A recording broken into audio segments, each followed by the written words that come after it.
Thank you everyone for watching the video.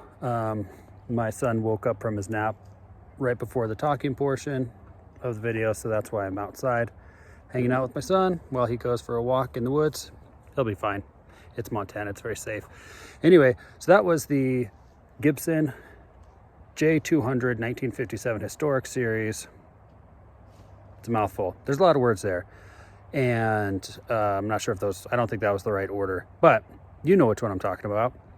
It's the Historic Series. Those ones don't have a pickup. This one does have a K&K Mini added to it. I've played several of the Historic Series. They're pretty awesome. They're great. Great guitars. This one's in excellent plus condition. Few minor scuffs, play wear, but it's 2023, so it's really hasn't been played that much, and so it's pretty clean. These go for $6,300 new.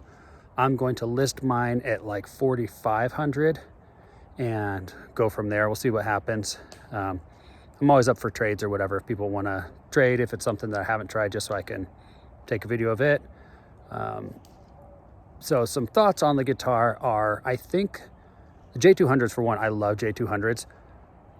In my head, they seem like they're a little too big. And so when I watched the video, I was actually really surprised how manageable it was. Like in my head, I think of J200s as being like mariachi type guitars almost, but in real life, it was really manageable. The figure 8 shape of it sits on your leg well. It kind of gives your arm a nice place to go. It didn't feel big at all. I was actually really surprised watching the video how small it looked. I'm not a huge guy. I'm like 5'10"-ish. So yeah, I'm 5'10". Don't worry about that. Some people might say I'm 5'9.5", like my doctor, but I think I'm 5'10".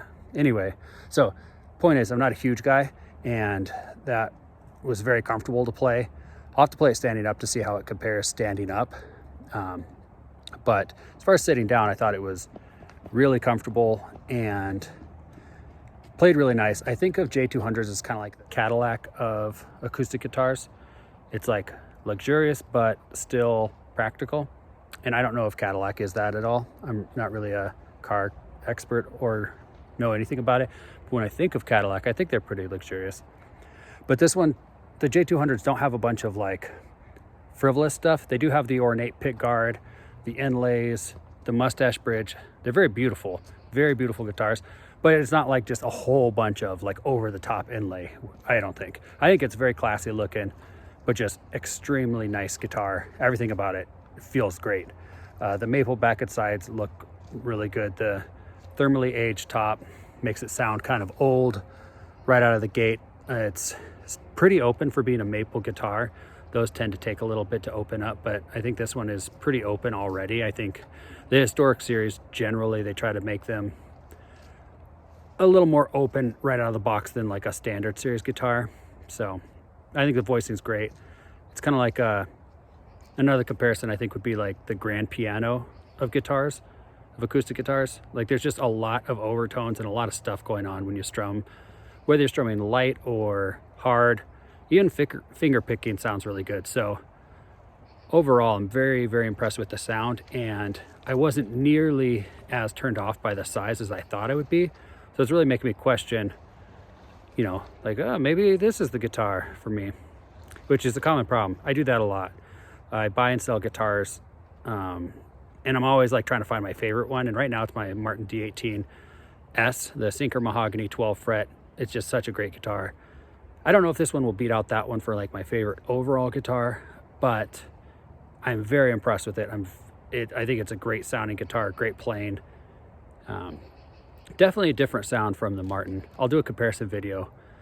But yeah, playability. The neck is not overly thin or thick. It's just perfect. You could play everywhere, and I don't really think about the neck when I'm playing this one. I'm never like, oh man, this is a little bit chunky, or it doesn't feel paper thin. So it's got a 2-piece maple neck with the rosewood fingerboard.